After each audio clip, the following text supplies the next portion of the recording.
I read Regretting You by Colleen Hoover, so you don't have to.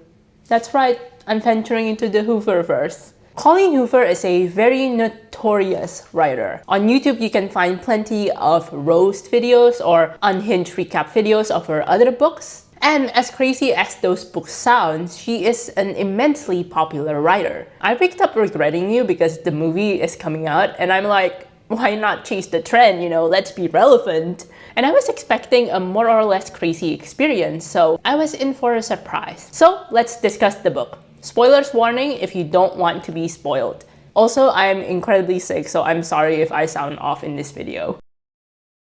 Regretting You is a story told via two perspectives. The perspective of mother Morgan Grant and her daughter Clara Grant. We open the book with 17-year-old Morgan explaining her situation. Her mother isn't a particularly good mother, so Morgan is really the one who had to take care of her little sister, Jenny. Both of them are very close, and Morgan would consider Jenny her best friend. Morgan is more reserved and mature, whereas Jenny is the more outgoing and extroverted of the two. Meanwhile, Morgan is dating Chris, who is quite similar to Jenny, and Jenny is dating Chris's best friend, Jonah, who is actually more similar to Morgan. Morgan has pretty complicated feelings towards Jonah, and we as the reader immediately know that Morgan actually likes Jonah instead of Chris, even if she is in denial. The feeling is pretty much mutual, but both Jonah and Morgan never acted on their feelings because they're with other people. And they're like that way, willing to put others before themselves. Morgan more so than Jonah. And when they put themselves, before others, it's at the expense of their own well-being sometimes. As the four go to a party, Morgan notices that her period is late, and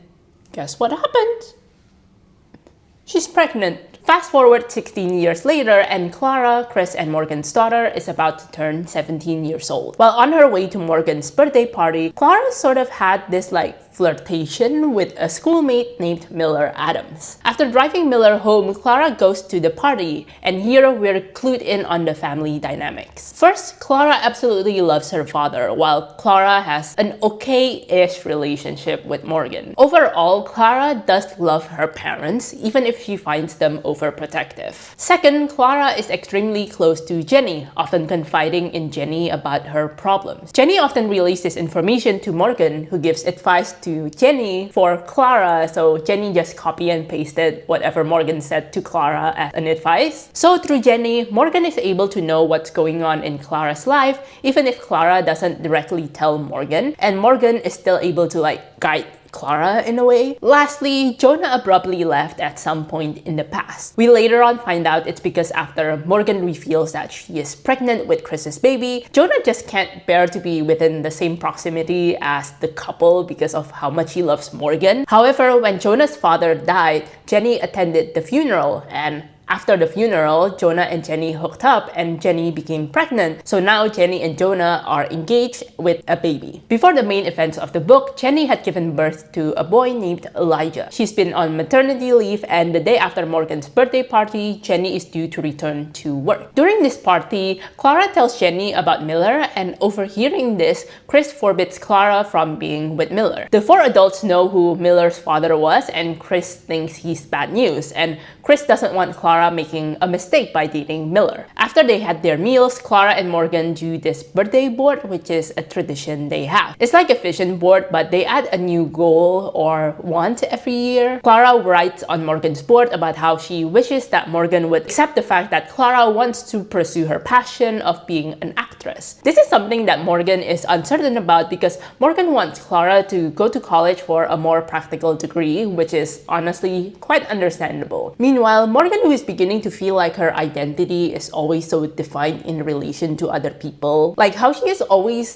defined as being a mom because she is a young mom. So during college years or during her 20s, she never really had the opportunity to explore herself and her passion and her identity. She writes on the birthday board that she wants to find her passion. The next day, everyone goes about their day. Clara gets ready to go to school. Chris is about to go to work at the hospital where Jenny also works too, and Jenny drops off Elijah so Morgan can take care of him while Jenny and Jonah works. However, in the middle of the day, Morgan receives a phone call that Chris is at the hospital because of a car accident. At the hospital, Morgan finds Jonah rushing in too, and they realize that both Chris and Jenny were in the same car that got into the accident, and both unfortunately pass away. Of course, this devastated both Morgan and Jonah, but there's also a bit of confusion on why they were together. Like, both of them were supposed to be at work, and why was Chris driving Jenny's car when Chris left the house with his own car? Meanwhile, Clara had been texting Jenny about Miller prior to the car accident. They were talking about how Clara really likes Miller, but he already has a girlfriend. And Jenny said something about how Clara should back off because being the other woman is not ideal.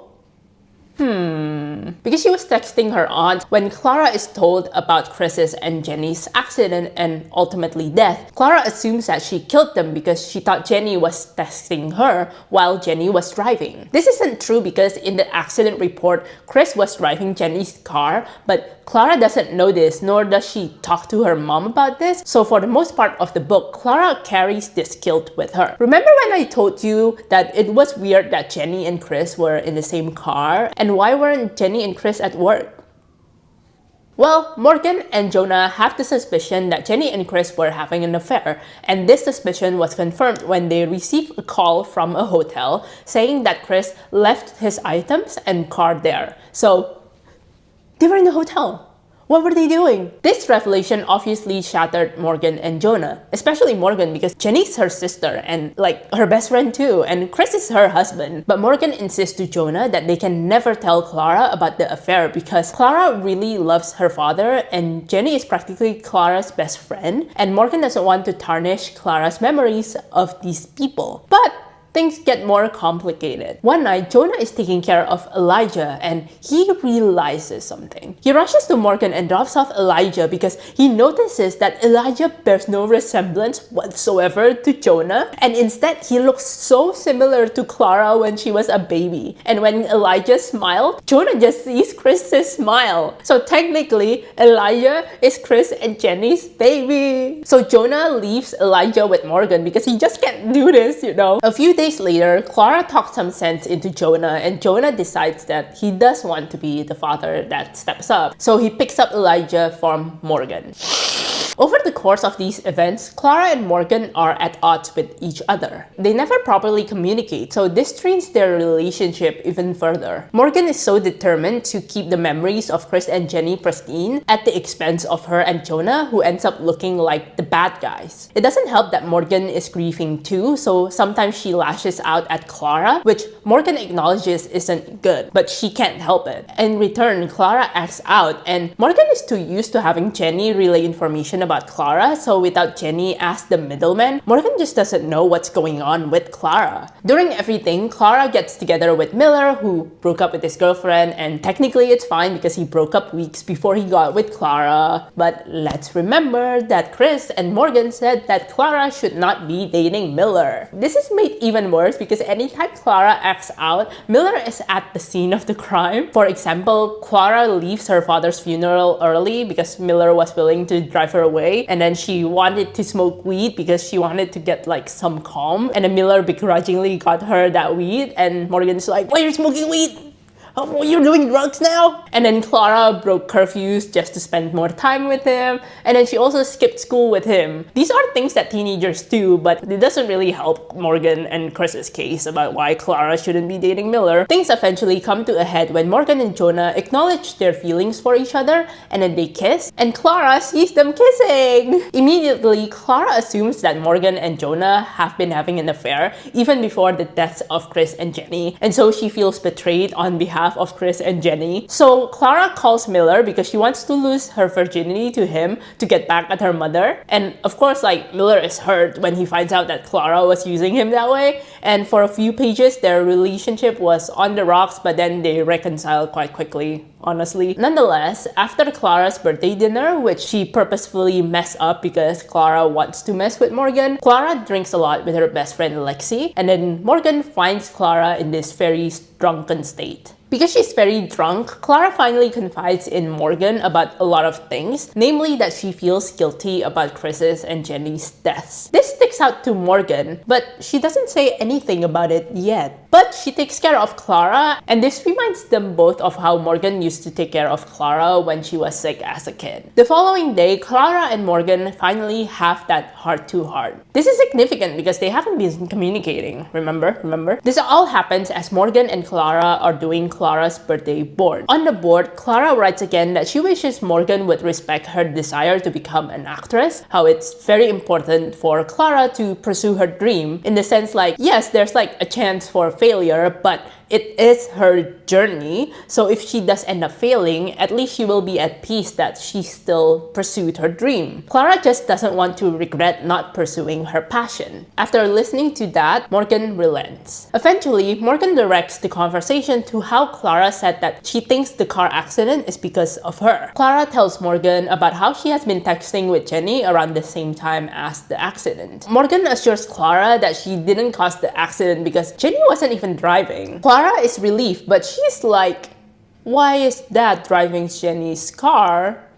Why were they together? Because Chris technically was driving his own car when he left the house. And then Clara remembers the message from Jenny, and the puzzle pieces clicked for Clara, and Clara realizes about the affair. As Morgan talks with Clara, Morgan is struck by Clara's maturity and understanding over the situation. Meanwhile, Clara begins to understand her mom better. The book ends with Morgan dating Jonah. Clara is allowed to date Miller and to pursue acting by going to college for acting. And Morgan and Clara come to peace with the fact that they can still love Chris and Jenny and be disappointed in their actions.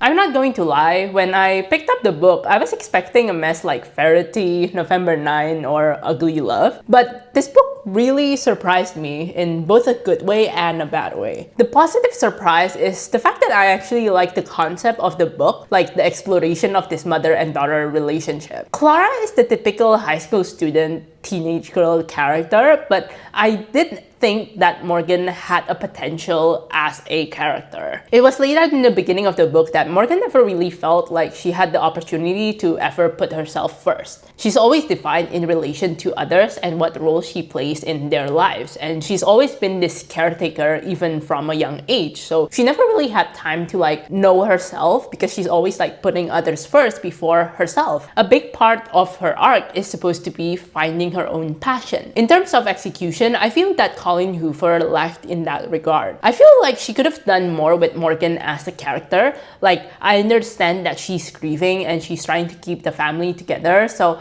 it's hard for her to like find her passion. Like, she has to put that in the back burner because this thing is like more important at the moment. But with that said, I do feel like we don't know a lot about Morgan as a character. There are moments where I feel like Morgan is so close to being three-dimensional, but it's undercut with the way that people just tells you about Morgan's attribute.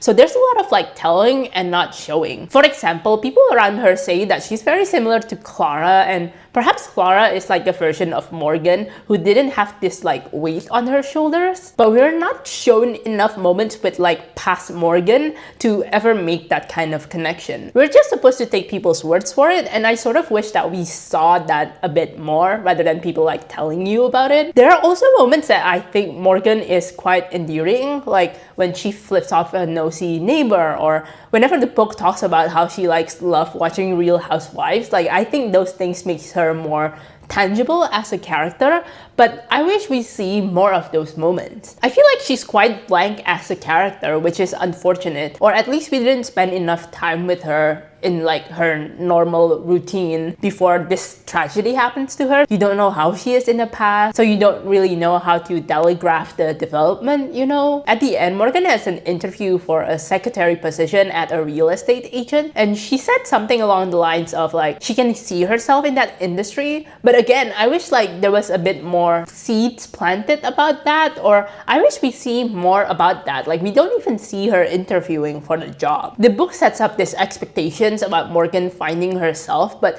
she is still defined by her relationship with people around her. Contrast this with Clara, who, you know, we saw a lot of her personalities, about her interests, about her hobbies and her passion. And at the end, Clara also got a lot of things. Like, she gets a boyfriend, she gets to follow her passion, she gets a half-sibling in Elijah. And this is significant because Clara's always wanted a younger sibling. But for Morgan, she gets a boyfriend, and then she gets to mend her relationship with her daughter, and she gets like another son, but she's still defined as a mother and as a partner. And I guess for me, it's unsatisfying because since the beginning of the book, she's always been those two roles. Even when she was young, even when she was like 17. And yes, people are proud about being mothers and that's their identity, but I want to know more about Morgan. Like, I don't know, give her a hobby or something. Does she like crafting? Like, we know she likes watching Real Housewives, and then what else? Like, what does she like about Real Housewives? I'd love to know more about Morgan because at the moment she just feels so blank and so uncharismatic as a character. Morgan does say at the end, I think finding my passion is my passion, but I'm like, surely this can manifest in something else. Like, maybe she wants to be a counselor. I don't know. Maybe that's what she wants to do. Like, maybe she wants to use this skill to help other people. I don't know. I just feel at the end of the book, we know more about Clara than we do with Morgan. And it's unfortunate because this book is about mother and daughter, but we know more about the daughter and less so about the mother. And it's unfortunate because I think Morgan has more potential to be an interesting character than Clara. Which brings me to my next point. All things considered, I do think that the writing in this book is okay. It doesn't have any jarring sentences like in Colleen Hoover's other books, like we laugh at my son's big balls, or I've never been more turned on than when he rubbed cow poop all over me. Even if there are awkward sentences, it mostly comes from Clara and Miller, and that's kind of justified because they're teenagers and they acknowledge how cringy or awkward they are being. And I wonder if this is because like this book is published around 2019, so it's quite later on in Hoover's career, so maybe she's matured in her writing since earlier books. However, the biggest revelation I have about Colleen Hoover from this book is the fact that she's capable of naming people normal names, and she's actually capable of writing normal people and normal relationships. So whenever she writes like toxic couples, like the couples in like Ugly Love or November 9th, that's a creative decision. With that said, I have an issue with this book in that I just find it boring. Honestly, if I were doing a video on this book, like I would probably stop reading the book because the book drags. I don't know if Colleen Hoover is trying to mimic like the sadness of grief and how time feels like it drags when you're grieving, or every action requires like a lot of gargantuan effort. But I don't even know if Colleen Hoover is that adept of a writer to execute such a writing choice. No shade to her. In addition, most of the conflict in this book is miscommunication, and I get it. Like, it is a very common story convention that is used by writers to create conflict. For example, in Modern Family, miscommunication is where most of the comedy comes from. But after spending so many seasons where the characters learn they need to communicate, it is frustrating that they continue to make the same mistakes because the writers do not know how to create conflict other than by using miscommunication. So it feels like the character never really learned. Like, they learn a lesson and then they quickly forget it immediately in the next episode. I think that is why I find this book a little bit difficult to read. Not in the way that, you know, it's difficult because it's confronting me with all of these themes, like the same way I was feeling when I was reading The Kite Runner, but it's just difficult to read this book because it's just boring. And the thing is, Morgan talks about how maybe she should get a therapist for the family and for Clara. So Morgan is aware that communication is something that they need to work on, right? So it becomes confusing when Morgan doesn't do that. And I get that maybe this is like the grief manifesting, but I also think that the book could have been stronger if Colleen Hoover would just make the characters talk. And for a book about the relationship of mother and daughter, I don't think that Morgan and Clara interacted as much as I wanted. The book is most interesting when both of them are interacting, but they're kept apart for a bulk of it because of the misunderstanding.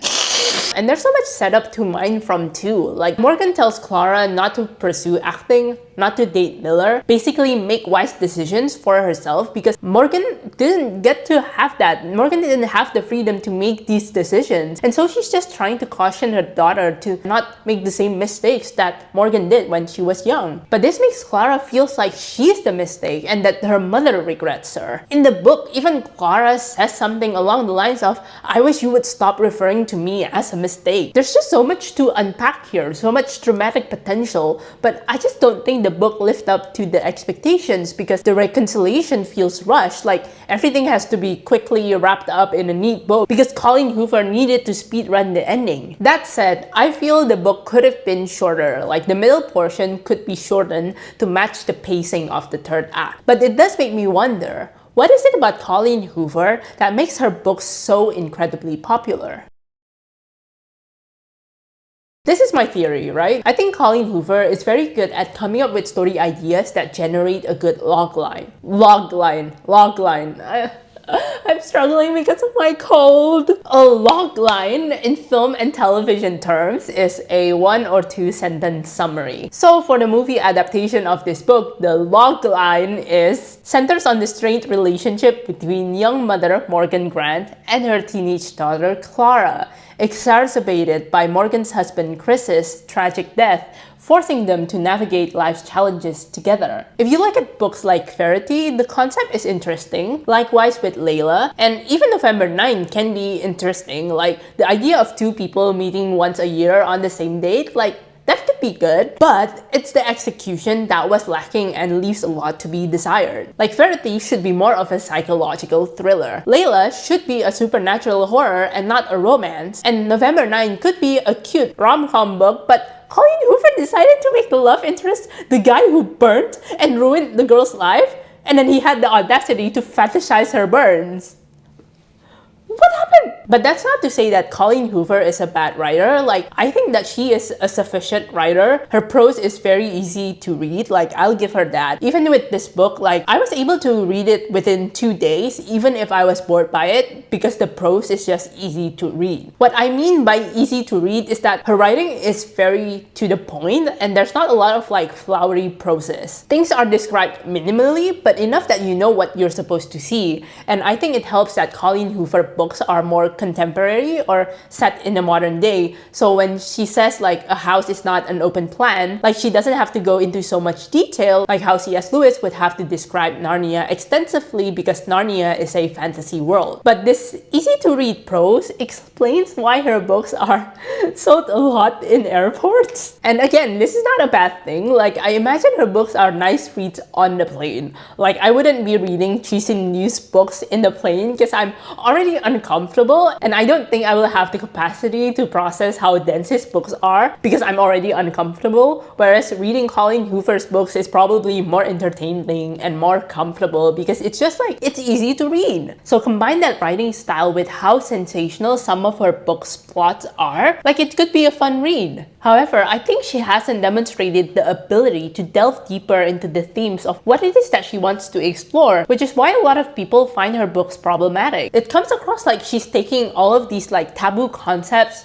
to sensationalize her books and make her books more like interesting without realizing that she will have to write the nuances of such concepts. It Ends with Us is the exception to this because the book was inspired by her mother and father, so Colleen Hoover understands how to portray the complexity and nuances of domestic violence and these relationships. But I'm not vilifying people who enjoy Colleen Hoover's books because there's clearly a market for it. Like, she's incredibly popular after all. I think this is one of those cases where it just boils down to taste. For example, I feel that Man of Steel and the 2025 Superman kind of tackle similar themes about Superman, but I don't resonate with the way that Zack Snyder interpreted the Superman mythos. That's not to say that there are not people out there who enjoy it. Meanwhile, I absolutely love the way that James Gunn tackled Superman, and there are probably people out there who don't enjoy it. It all comes down to preference. On the other hand, maybe Colleen Hoover is just better at coming up with story ideas